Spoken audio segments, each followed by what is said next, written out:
Hey everybody, welcome back to the Dungeon Dive. Daniel here. Hey, I wanted to give a quick apology for my lack of updates lately. I was in extreme pain for about 4 days, since last Friday through Tuesday. I cracked a molar, lost a filling, had exposed nerve, and was doing everything I could to not just completely succumbed to this like supernatural pain that was completely impervious to everything I threw at it. It was god awful. But anyways, I'm here. I'm back. So I'm playing Gloom of Kilforth right now. I'm learning the game. This is my second game. Finally got it to the table after I kickstarted it, and I am just super jazzed on this game right now. It is awesome. I had heard that it was a little difficult to learn from the rulebook, but I'm not really finding that true. There are a few keywords and systems that I don't think it explains very well, but it's not as difficult or as convoluted as some people are making it.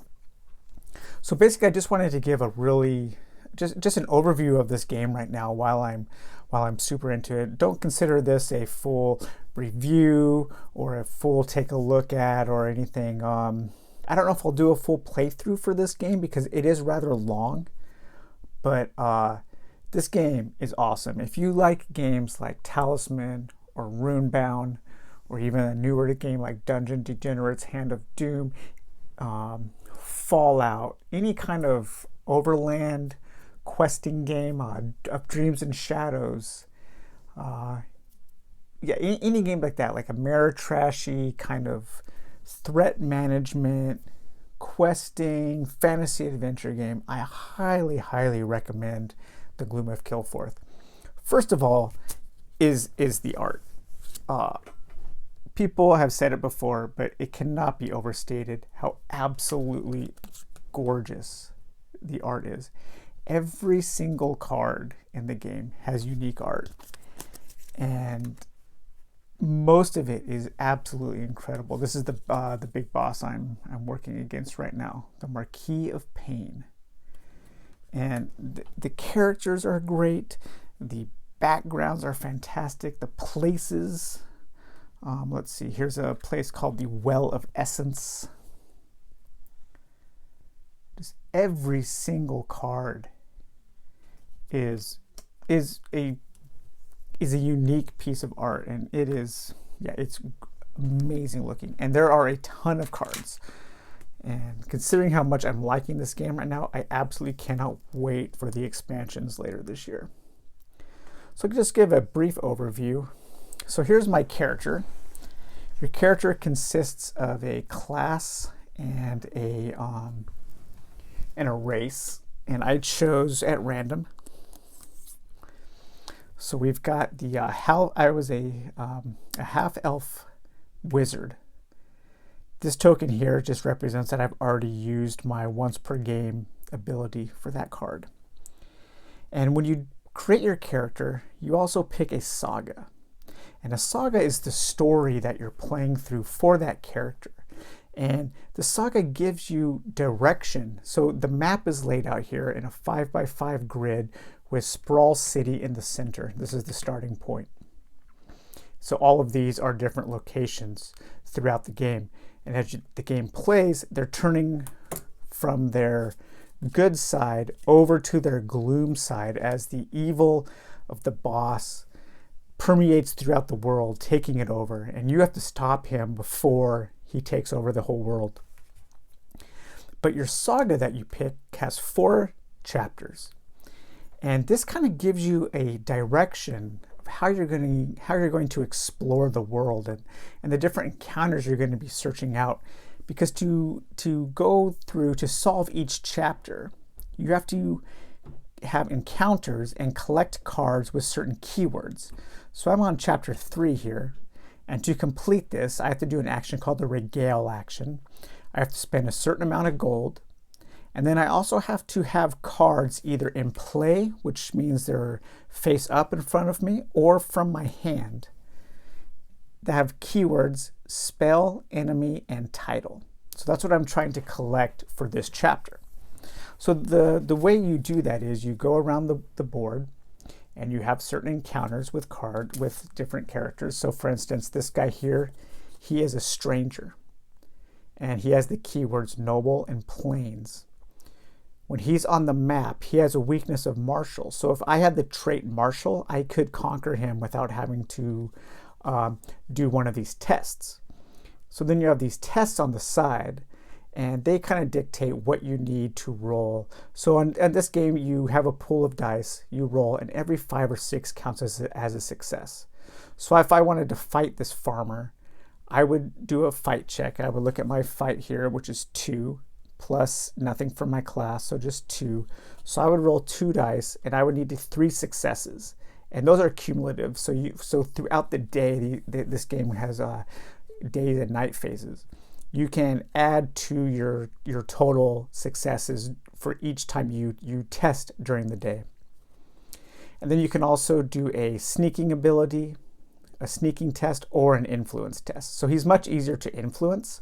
So if I wanted to influence the farmer, that's probably what I would do. Is I would go over to the farmer, I would look at my influence of 3, I would roll 3 dice, and then I would look for 1 success, so 1, 5, or 6. So there was 2 6s.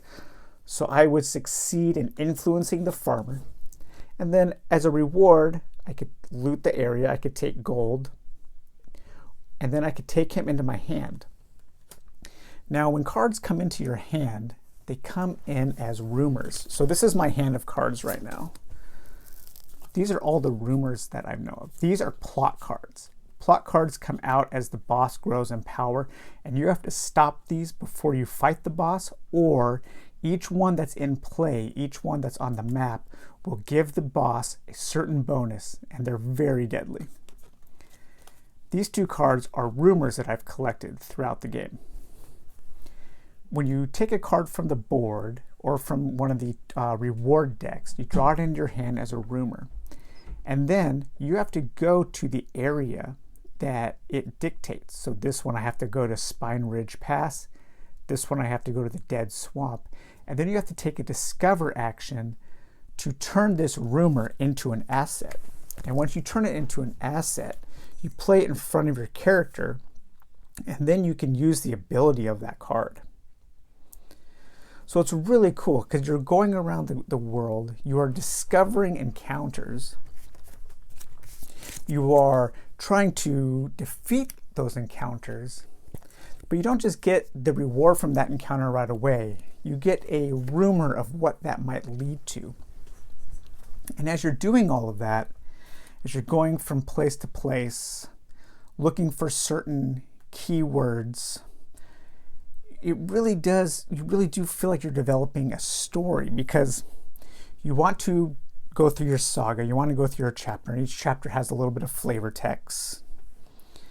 And the keywords that you're looking for kind of make sense. So you might say, okay, I'm going to go to this stranger. He's a farmer. If I needed if I needed to be noble, I would go to this guy. I would try to influence him. I would take him into my hand, play him as an asset, and then actually the stranger, he can become an ally as well. But you would take the reward, you would play it as an asset, and then you would get that keyword to help you solve your saga. And so as you're exploring, the words that you are after give you direction, and they lead you to other areas around the map. And then as each night, after the hero has performed all of his actions, and you get 1 action for each point of health that you have in the morning, and as the night comes, you draw from the night deck, and each night a different area falls into gloom. So you turn it over to its gloom side. And if certain areas get turned over, depending on what boss you're fighting, then you draw from their plot deck. And so the plot decks, they come out. And like I said before, you really want to try to conquer those before you make your assault on the boss. So while you're searching, while you're having your adventure and looking for keywords with that direction, the plot cards are adding tension and dramatic drive to the story. And so those two systems, they work really well together to create a cohesive narrative as you're playing. Far more so than I think just about any, like far more so than Runebound, Talisman, maybe even of Dreams and Shadows, I think.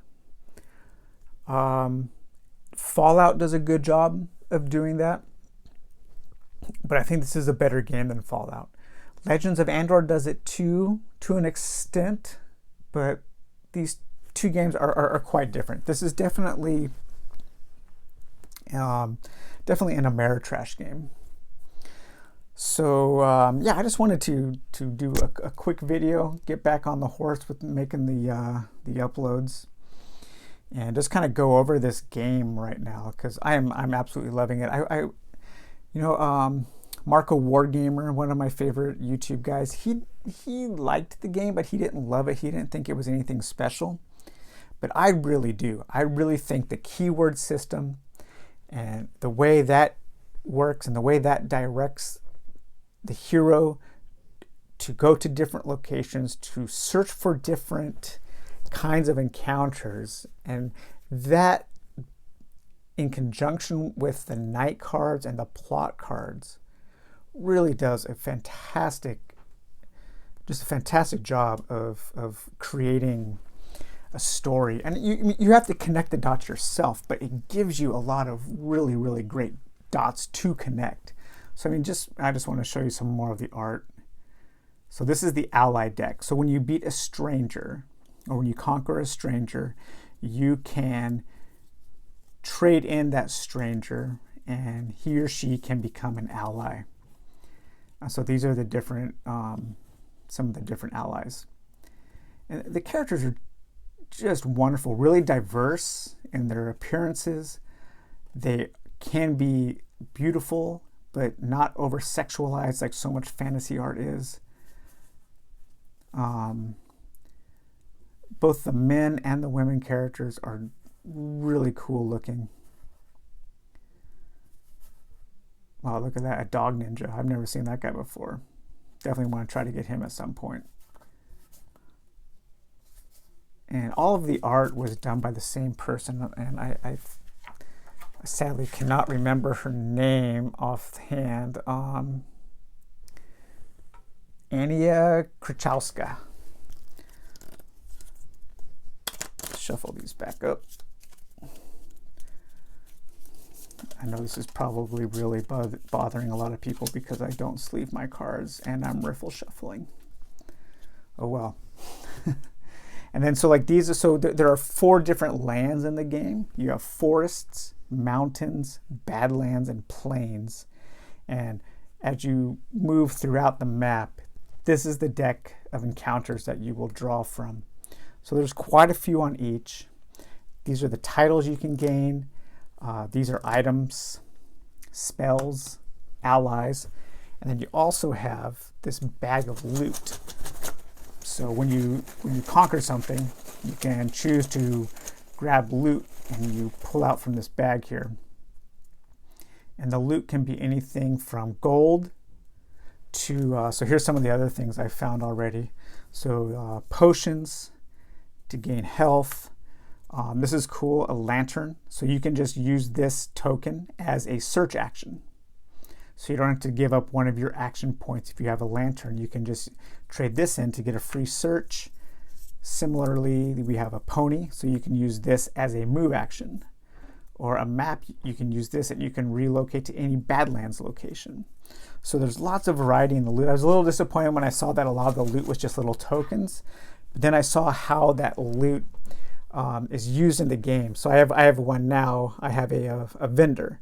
So I can trade this in for a, let's focus here, camera. There we go. So I can trade this in for a market action. So rather than using one of my action points, I could just use this and say, okay, this little traveling merchant is gonna come and he's gonna sell me things. And when you do that, you can draw up to 3 cards from each of the decks. And then you have to buy one if you are able to. So yeah, that is just a really brief overview of Gloom of Kilforth. If you haven't checked it out yet and you like any of the games I've mentioned, please check this out. I think you can still order it, and I know like the expansions are coming out soon. I'm pretty sure they're still doing pre-orders. I think if you go to the Kickstarter page for the expansions, I think the pre-order button is still green on there. And the pre-orders coming, or the expansions are going to be adding more, I think it's more sagas, some more tokens, more encounter cards, and just all kinds of stuff. I mean, it's already a pretty big game. Just give you a look here at the table. You get a lot of stuff, you get a lot of cards. And yeah, I'm really, really psyched about this game right now. It's kind of, I put off playing it for a really long time, but I'm kind of, well, I don't know. I'm kind of bummed that I did, because I would have liked to have been enjoying this for the last year or so. It's one of the games where I think the incredible art is also matched by just how really good the game is. And if you like storytelling, if you like creating stories of your heroes while you're playing a fantasy quest game, this is I think it's one of the best out there right now.